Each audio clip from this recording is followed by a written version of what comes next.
అపూర్వమైన మెజారిటీలతోటి ఘన విజయం సాధించిన మీ అందరికీ ప్రతి ఒక్కరికి పేరు పేరున నా హృదయపూర్వక అభినందనలు, ధన్యవాదాలు.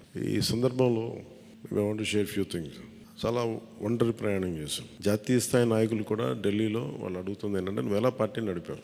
పార్టీ నడపడం మాకు తెలుసు కదా, అధికారం ఒక గుర్తింపు ఉన్న జాతీయ స్థాయి పార్టీలో ఉండి అసలు అధికారం లేకపోతే ఎంత కష్టమో మాకు తెలుసు. అలాంటిది మీరు not even recognized party, just registered party, మీరు ఎలా సస్టైన్ చేశారు ఇంతకాలం?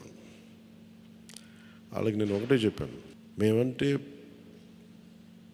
ప్రేమించే జన సైనికులు, వీర మహిళలు, జనసేన మద్దతుదారులు, వారి వల్ల మేము బలంగా నిలబడగలిగాం.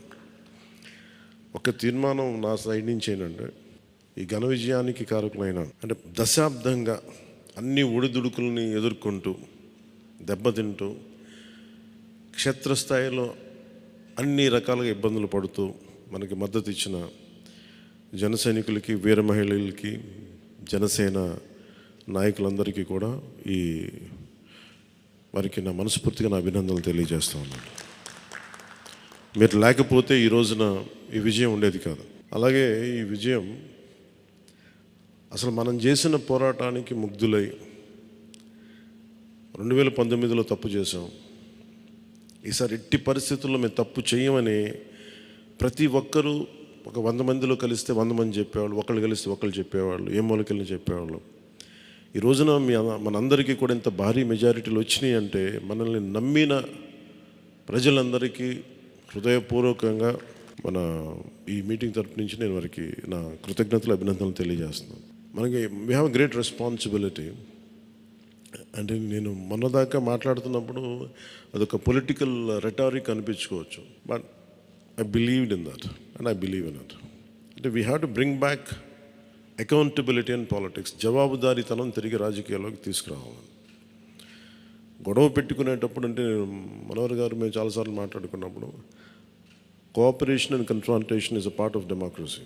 సహకారం, సంఘర్షణ, ఎప్పుడు సహకరించాలి, ఎప్పుడు సంఘర్షించాలి అనేది అది ఆ సమస్యలను బట్టి వాటిని బట్టి. అంతేగాని ప్రతిసారి పోయినసారి ప్రభుత్వానికి కూడా చెప్పాను, మేము చాలా కన్స్ట్రక్టివ్గా ఉంటామని వాళ్ళకి అర్థం చేసుకోలేదు నా మాట, నా డెమోక్రటిక్ స్పిరిట్ని వాళ్ళు అర్థం చేసుకోలేదు ఆ రోజున. అలాగే ఇది కక్ష సాధింపులకి సమయం కాదు. ఇది ఇంత ఘన విజయం ప్రజల నిర్మాణానికి, లేదంటే వారికి అభివృద్ధికి, వారి అభ్యున్నతికి తప్ప ఇది ఒక వెండెట్ట గేయం కానీ, లేదంటే పగా ప్రతీకారాలు తీర్చుకోవడానికి గతంలో ఇలా చేశారు కాబట్టి మనం ఇలా చేయాలి, అలాంటి ఆలోచన ధోరణిని దయచేసి మనందరం దాన్ని ఎంకరేజ్ చేయకండి దయచేసి దాన్ని.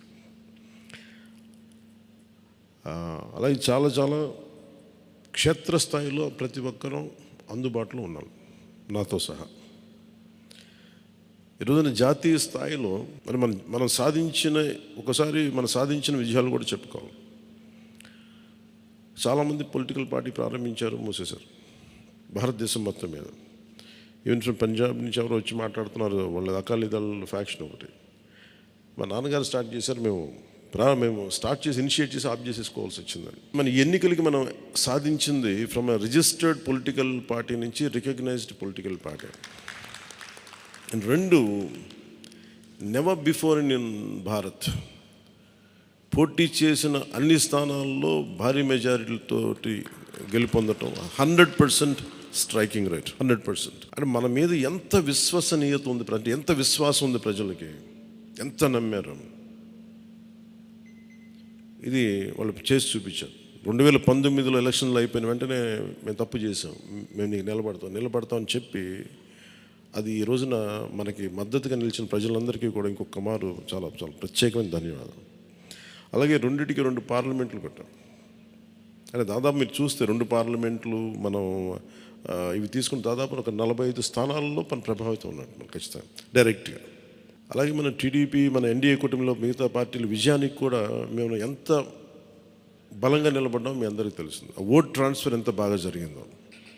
ఫస్ట్ టైం చాలా అవేకెండ్ ఓటింగ్ జరిగింది, చాలా రెస్పాన్సిబుల్ ఓటింగ్ జరిగింది.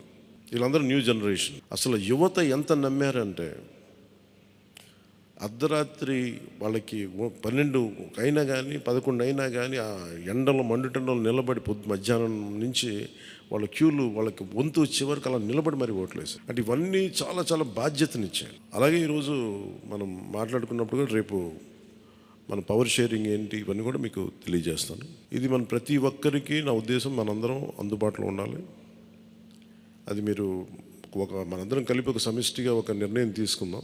ఒక కమిటీగా ఏర్పడి ఎన్ని రోజుల్లో మనం నియోజకవర్గంలో అందుబాటులో ఉండాలి, అలాగే ప్రభుత్వానికి సంబంధించి సమస్యలకు సంబంధించి ప్రజలకి ఎంతంత ఏ అవసరాలు ఉంటే మనం ఎలా అనుసంధానం చేసుకోవాలి మిగతా మన ఎన్డీఏ పార్ట్నర్స్ తోటి. అలాగే కేంద్రంలో ఇప్పుడు మనకి చాలా చోట్ల మన నియోజకవర్గాల్లో బ్రిడ్జ్ ఒక్కోసారి ఓవర్ బ్రిడ్జెస్ కానీ ఇవన్నీ కేంద్ర పరిధిలో ఉంటాయి. అవన్నీ మీరు చేయాల్సింది ఏంటంటే మన నియోజకవర్గపు సమస్యలు ప్రాధాన్యత అంటే యాజ్ పర్ ప్లీజ్ ప్రయారిటైజ్ చేసి మనం కొన్ని కేంద్రం ద్వారా జరిపించాల్సినవి ఉంటే అవి చేద్దాం. అలాగే ఇది మనం దేనికోసమైతే నిలబడ్డామో మాట ఇచ్చామో వాటికి నిలబడతాం. అలాగే పాలకొండకి మనం వెళ్ళినప్పుడు అక్కడ ఏనుగులు వచ్చి పంట పొలాలు ధ్వంసం చేస్తాయి. ప్రతి చిన్న చిన్న సమస్య, అలాగే irrigation projects, minor irrigation projects వీటికి చాలా తక్కువ నిధులతోటి 20-25 కోట్లతో అయిపోయే పనులు చాలా ఉన్నాయి. అండ్ మేజర్గా మన ఎలక్షన్స్లో మనం చెప్పింది విద్య, వైద్యం, ఉపాధి, సాగునీరు, తాగునీరు అండ్ లా అండ్ ఆర్డర్. ప్రజల మాన ప్రాణ ఆస్తుల సంరక్షణకి మనం చాలా చాలా జవాబుదారీతనంగా ఉండాలి. అలాగే మనకిచ్చింది ఇది ఎందుకంటే నెక్స్ట్ జనరేషన్ వచ్చింది, అది మనందరం అర్థం చేసుకోవాలి. పాత తరం రాజకీయాల్లాగా కూర్చోబెట్టి మన పవర్ని ఎక్సర్సైజ్ చేస్తామంటే కుదరదు. ఎందుకంటే ప్రజలు ఎంత మద్దతుగా నిలబడ్డారో వాళ్ళు అంతే బలంతో మనం నిలదీయగలరు. అది మనం దయచేసి మర్చిపోతుంది. నాతో సహా నేను మర్చిపోదాన్ని. అందుకని లెటర్స్ బి వాళ్ళు ఒకసారి కోపంతో ఒక మాట మాట్లాడినా అసహనంతో అది మనం భరించాలి తప్పదు. అలాగే విమర్శించేటప్పుడు కూడా దయచేసి అది పర్సనల్ అటాక్స్ ఎవరికి కలగండి. వాళ్ళని మీరు చూశారు కదా, పోయినసారి ఆయన గత ప్రభుత్వాన్ని హ్యాండిల్ చేసిన ముఖ్యమంత్రి గారు ఎన్ని మాట్లాడి నేను ఎందుకు స్పందించలేదు వ్యక్తిగతంగా అంటే అది ఆ ప్రెసిడెంట్ ఆపేద్దామని మనం ఎక్కడ చేయాలి. అలాగే పార్టీ ఒకటి మనందరూ చేయాల్సింది ఒకటి టైమ్స్, ఒకటి పంక్చువాలిటీ, సరైన సమయానికి రావడం. మీరు కావాలంటే గంట ముందు రండి. నైట్ 1:30, 2:30 అని పడుకునేటప్పటికి. ఎందుకంటే ఇది మనం 5 సంవత్సరాల కాలాన్ని ఎంత సద్వినియోగం చేసుకోగలం దాని మీద ఆధారపడి ఉంటుంది భవిష్యత్తు. దయచేసి మనందరం నియమావళిని పాటిద్దాం.